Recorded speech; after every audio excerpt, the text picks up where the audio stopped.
Yeah. Oh wait, before we start, am I looking at you? Record this bit here. We'll keep this in. You're looking at me. Where do you want to look? Well, I don't know if I've got. You can look that at way one or of the not. other two cameras if you want. Okay. Are you ready, Mr. Palmer? Yeah, I'm ready. Okay. So, Mr. Palmer, Adam Palmer, thank you so much for joining me on the podcast this evening. This is the Better Players, Better People podcast. This podcast is made for parents, students, teachers. We discuss all things youth sport, and you're part of my PE team. We're going to be discussing PE and the role it plays in school life. So thank you so much. First question is, why did you become a PE teacher?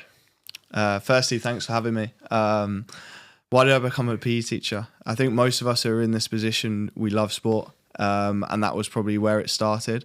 For me, it started quite young. I got into coaching fairly young, from about 15. Started to realise that actually I like the coaching side of things just as much as playing, and I got a very similar buzz to what I did when I was playing all sports to actually coaching it. What were you coaching? 15? Football? Yeah, so it was actually working in primary schools. Okay. Someone who's a friend of mine now, he owns a company, went into primary schools, did their ECAs, and I started working alongside him, delivering some of the sessions, and kind of did that 15 all the way up to kind of 21 with his company. I know you're sitting here now as the head of department in Dubai. It's quite interesting, actually. On the way in, I didn't realise you can see the Burj Al Arab from this studio. So for people watching in the UK, maybe for your mates back in the UK, just so they know where you are now, you're sitting in a podcast studio, a stone's throw away from a Burj Al Arab. When I typed in on ChatGTP, and I make no qualms, we're using ChatGTP for some of the material, it said from footballer to educator. So tell me about your football. So kind of my dad and my granddad, that's kind of where their passion lies with football, and it was kind of instilled in me straight away. And it was something that I started playing when I was younger, but it wasn't just football. I was playing all sports when I was younger, and we kind of got to a point where I think I was probably maybe 11, 12. You start to make a decision between the two sports because they collide on the weekends, and I chose football with that. Okay. And you're obviously now in the role as head of secondary PE, so you've got the academic arm to take care of. You've got all of the core secondary PE, which offers a different challenge to primary, because you've got students there who will be making choices on what sport they want to play. You've got, unfortunately, the dropout of sport, so your challenge is to keep people, enthused and interested in the different types of sport. So that's kind of, let's get into that. How do you keep kids and let's talk, teenage girls interested in physical activity and sport when we know they don't have the competitive gene that we might have? Yeah, I think it's interesting you say the comparison between primary and secondary. I'm in an all-through school now, or we're in an all-through school, which is different to what I was in the UK. And I see every day I walk through the playground of the primary school, and you see children in kind of unstructured play, running around, smiling, red faces. And it's really interesting. I'm reflecting on how do we create that still within the secondary school when actually a lot of their kind of physical activity is structured. And we want that same enjoyment for them. We have the kind of barrier with that post-16 dropout. And you mentioned about the competitive element. We're sat here both as PE teachers and as educators, and we've probably got into being a PE teacher because we like that competitive element. Yet we need to kind of sit back and realise that there's probably at least 50% that isn't for. So I'm now acutely aware that when planning a curriculum and delivering it, we need to be aware of those 50% that aren't competitive. Yeah, and I think you've hit the nail on the head. We were on the conference a few weeks ago, and there was a delivery from directors of sport, quite prominent directors of sport in the UK, talking about reflecting on ourselves, putting a mirror up, if you like, and making it very clear that PE teachers tend to be failed sports people. We have that competitive gene, and we are responsible for sports programs, which also have to cater for 40, 50% of students that don't have that competitive gene, but they do have a right, and they should do, in terms of looking after physical activity. So it is a challenge, isn't it? You just mentioned there about primary.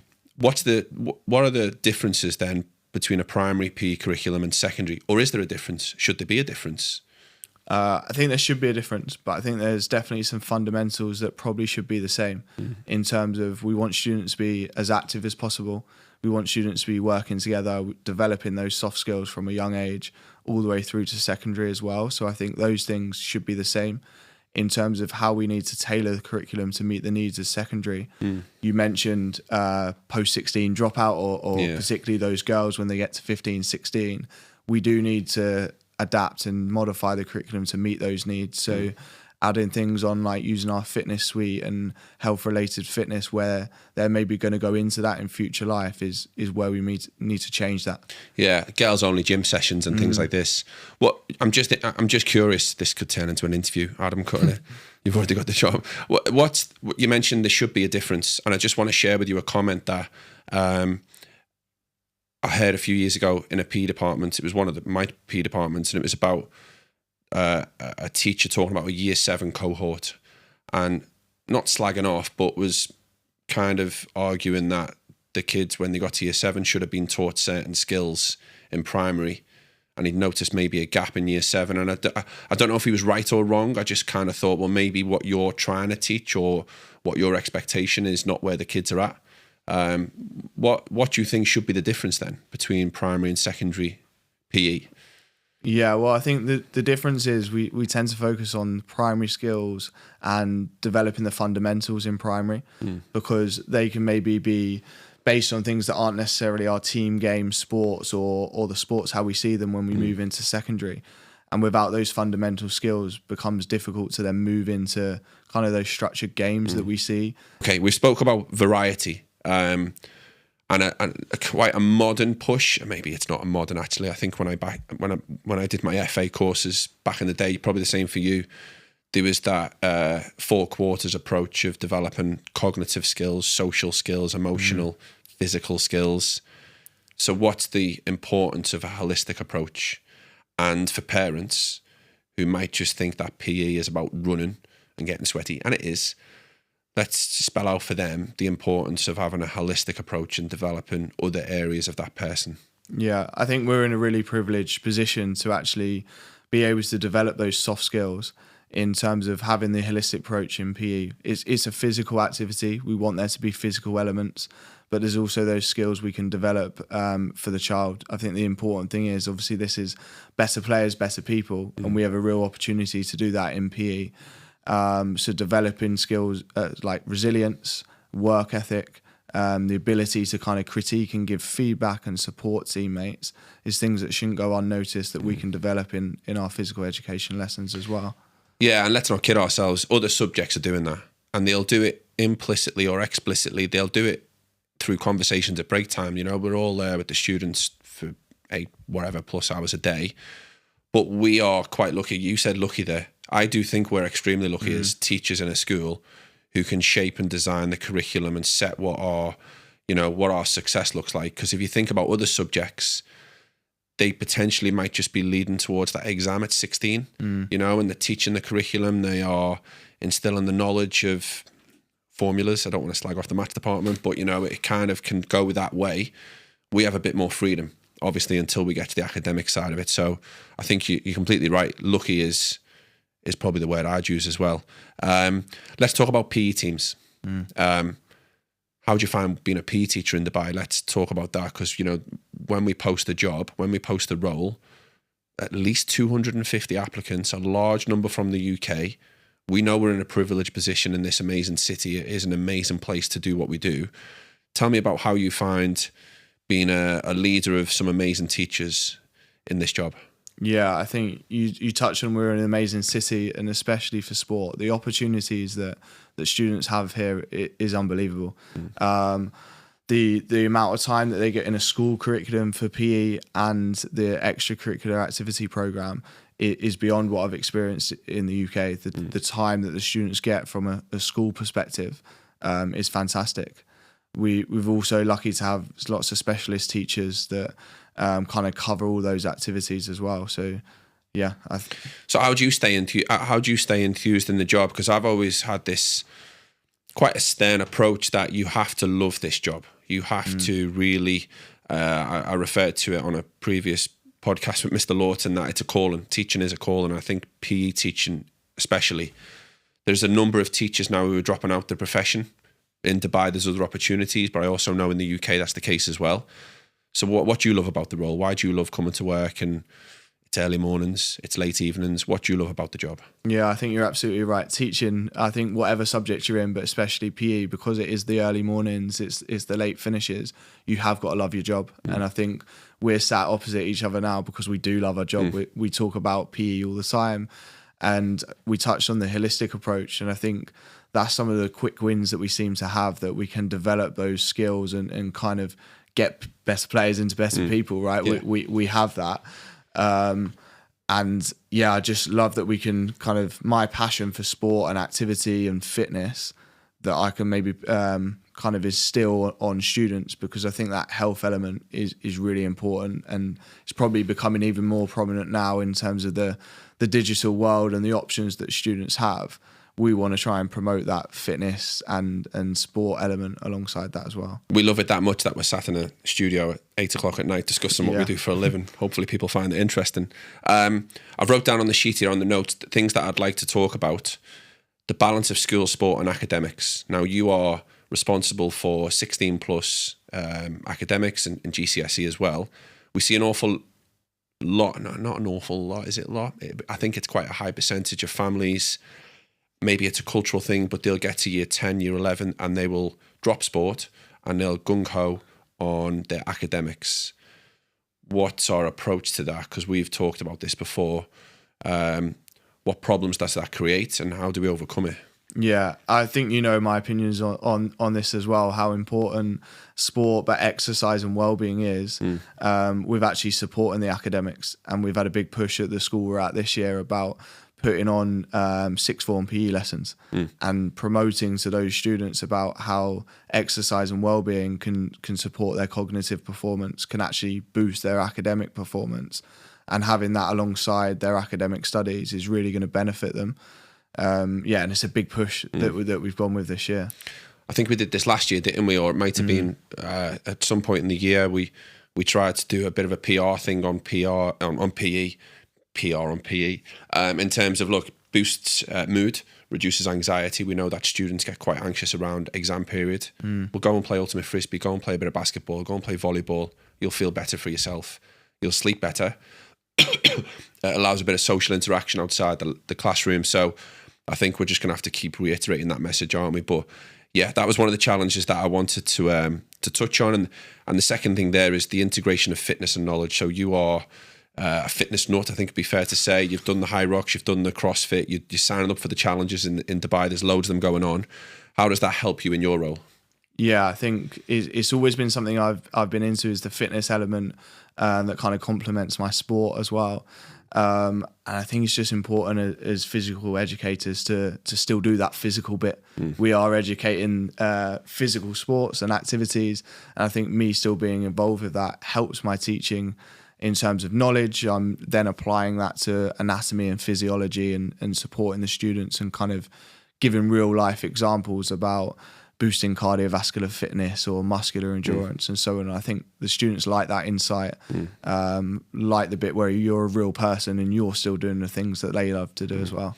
Do you think the fitness, I don't know, maybe you can explain more, but I think the fitness industry in the last few years has really latched onto that competitive element. Excuse me. You see like CrossFit, high rocks, timed medals. I think that is quite unique, because I think it's probably attracted a lot of footballers, rugby players, netballers who've probably finished their team sport and have went across to what you're competing in now. Is that something you see? You're in these gyms at 5 a.m, you're signing up? Yeah, there's certainly space for that. Whether all fitness should be competitive or not, they've kind of branched into that.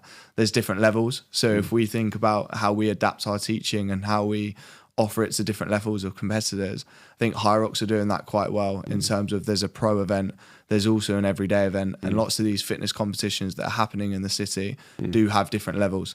So they're being able to actually cater for brand new people to fitness, but also the experience levels as well.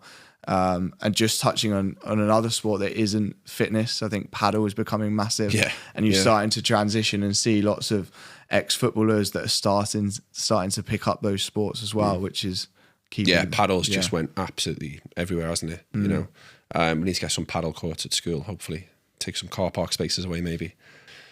So Adam, I've touched on the fact that there's lots of opportunities in this city. People can leave teaching and very quickly fall into a new industry, real estate potentially, or whatever it may be. You are in a leadership position in a school, in a fee-paying school, in a quite competitive environment. So what pressures do you face day to day as a head of department responsible for a team of 7 or 8, I think we've got now in secondary? Yeah, tell me about this. How do you find this role? Why are you not selling real estate? You know, why do you love the job? Yeah, I think I love it because I feel like I've got a real difference to make. I feel I get a bit annoyed when PE isn't considered as a core subject. We have those maths, English, science, Islamic and Arabic here that are core subjects. Fitness and health is so important, and it's compulsory on the curriculum, that I think it really should be considered as the core subject. Something that's really important for longer life, and when students leave, I think we should be considered core. And I feel like the reason why I love it so much is because I think it's so important. And I think it's something we can really work with in terms of getting the balance right of who we need to support. The academic side, you feel that external pressure because there is results at the end of it.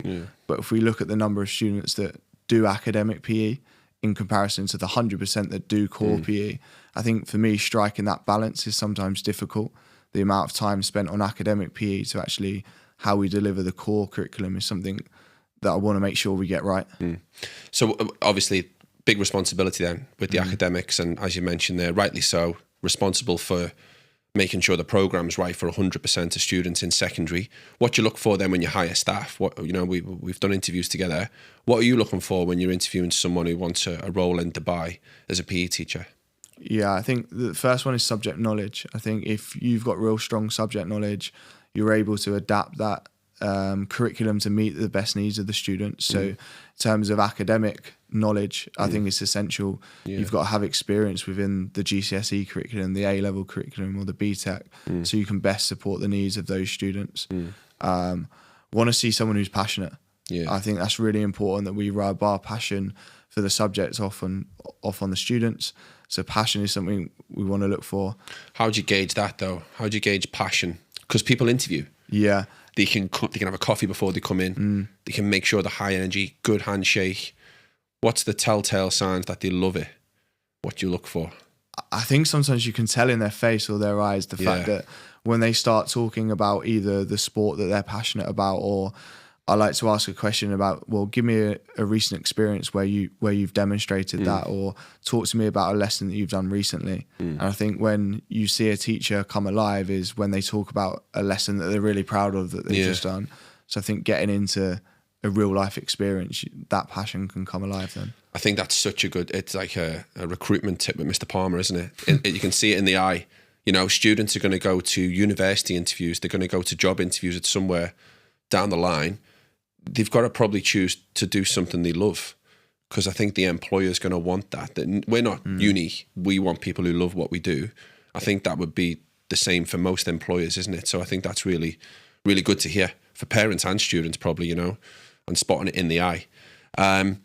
Right, so should we do some quick fire? Yeah. Yeah. Hopefully the kids will like this one. Right. I know the answers to the first one. You need to explain the answer to the first one. Favourite football team? Favourite football team is Cambridge United. Keep going, because you need to elaborate on that. Okay, reasons why. I live in a small town that isn't too far from Cambridge, but there isn't big Premier League teams that are close. Closest Premier League team is probably about an hour away. When I was 4, my granddad took me to watch Cambridge United, and since then he's had a season ticket. And it was one of those deals where however old you were as a child, up to about 12, that was the price of your season ticket. Really, yeah? So when I was 10, it was £10 for the full season. It's still something I do whenever I'm back in the UK. I'll try and get a game in. Do you get the games on TV? Can you watch Cambridge out in the UAE? So I've actually recently probably watched Cambridge more on TV than ever before. League One, which we were in last year, is always shown on Sky Sports, and again League Two this year as well. Who's your second team? Because I know the answer to this. Yeah, again, I know you're not a fan of this, but Liverpool is the second team. You're going to have to get this in for the Premier League team. Watching this, the Everton Can we make sure we get that in there? So yeah, Everton badge there. Yeah, when I moved to the school and sat opposite you, I think you told me you were a Liverpool fan. I don't know if you were embarrassed about saying Cambridge, but okay. Most Liverpool fans have a main team and then they follow them, but we'll move on. CrossFit workout you love the most? The kids won't know what you're talking about when you say Cindy and stuff like that, but go on. What's your favourite CrossFit workout? Wow. That's a tough one. I think one that I'm maybe most proud of completing in a decent enough time was something called Murph, which is a mile run with a vest, 300 squats, 200 press ups, and 100 pull ups. What was your time? Followed by it. I can't remember. It's on my phone somewhere. Okay. I can share it with you. We'll post it when I post the podcast. Best moment in your teaching career so far? Was it when I joined the school? Was that what you got? It wasn't that, no. Oh, wow. We can swing back to that one. I think probably, best moments are probably... Well, I always go back to the academic. I think you get really close with a group of students that are your GCSE group, because in my school in the UK, we had them for 3 years. So we started the GCSEs in year 9. So once you've spent a lot of time with these GCSE students for 3 years, when you see them open their results on the results day, there's not many quick wins in education. I think sometimes you have to wait months, or in that case, sometimes 3 years to get the win and kind of see the benefits that the students have put in, but also a little bit of the hard work that you've put in alongside that. Okay. If you could play any sport at the highest level for one day, what would it be? It has to be a 100-meter sprint. Being the fastest man in the world would be it. Oh yeah, I mean, I can't argue with that one. Okay. Favorite sport to play? I think football. Football is probably the favorite sport. Okay. Sport to play. Favorite sport to watch? Don't say Cambridge. No, I think probably tennis, like a Wimbledon final or something like that. I've watched the Wimbledon final live, and it was You've been there live, yeah? Yeah. Okay, lovely. Sporting hero? Quick fire. Either John Arne Riise or Steven Gerrard. John Arne Riise? Yeah. Wow. Messi or Ronaldo? Ronaldo for me. Morning workout or evening workout? I would say morning, but with the early starts here, it's too difficult. So it's moved back to evening. Yeah, a lot of 6 o'clocks for you, isn't it? 6 p.m s. Sprint or marathon? Marathon now. Really, yeah? Wow, okay. What's your go-to pump-up song before sport? I think it's called Clubfoot by Kasabian. Okay. I think it would be that. If you weren't a PE teacher, what would you be? What would you be? Don't say footballer. No, what would I be? Yeah. When I was younger, I loved watching The Bill. Some people might not be old enough to know about this, right? So, yeah, maybe a police officer, but a detective. Okay, I was going to say, is there a height restriction on police officers? Oh, wow. I've went there. Favourite childhood PE game? Can you remember one? Not for me as a child, but I remember at university, one of the modules was alternative curriculum, and we recreated Powerball from Gladiators. Okay, yeah. Which, yeah, I think it would be. I remember that, yeah. We'll have to put a snippet in over this. Yeah. That'd be cool. Dodgeball, love it or hate it? Love it, but not for all, I think. Yeah, I'd agree. Who would, this is easy. Who would win in a race, you or the head teacher? I'd like to think it was me. 100%. I think so. I don't think there's many staff that would beat it, to be fair. Most embarrassing PE moment, if you got one off the top of your head? During my training year, I came back to the office and I had an answer message on my phone, and it was someone on the phone saying, "Hi, it's the RBS." And they called it the replacement bag service, and everything in my school bag had been taken out and replaced and put in a badminton bag, and it wasn't returned to me until the end of the day. So I had to walk around this school that I'd only started for 2 weeks with a badminton bag with all my stuff in. Wait there, explain that one to me. So I was on my training, like teacher training on placement, and I came back to the office, and they basically played a prank, and my stuff had been moved from my own bag, to a badminton bag. That was pretty embarrassing. That's quite tame, isn't it? Well, it felt. I won't share the stories from other departments, but yeah, I'd say that's not too bad. Here we go. Funniest excuse you've heard for not bringing PE kit?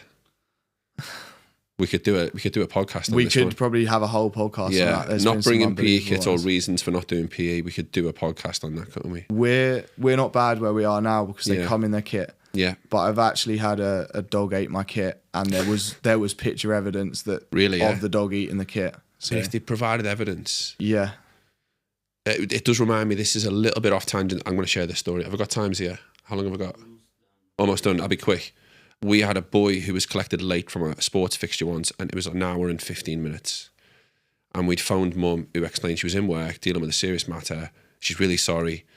You know, she'll be there as soon as possible. And when she got to the school, we're obviously, you know, we've had to wait behind. It was a primary boy. This parent worked at, I won't say what city it was. It was at the shipping docks. And she was responsible for unloading, or her team was responsible for unloading the containers. The ship had tilted over and all the containers had fell in to the water, and she showed us the video footage, and obviously at that point you can't really complain that you've waited an hour and 15. This woman's had a hell of an evening. But yeah, we sent the boy on his way and we went our merry way. Okay, last question. This sounds like an interview question, but I'm going to ask it anyway. Describe yourself as a PE teacher in 3 words. I think creative, dedicated, and passionate. Creative, dedicated, and passionate. Right, okay. When this goes out on Monday, I'm going to go and ask your students what they would say, and we'll see how it goes. Let's hope it's the same. Adam, thanks for joining me, mate. That is a wrap, I think. So yeah, we've done our time there. But that's been really good, mate. Thank you so much. Great. Thanks for having me. Thanks, mate.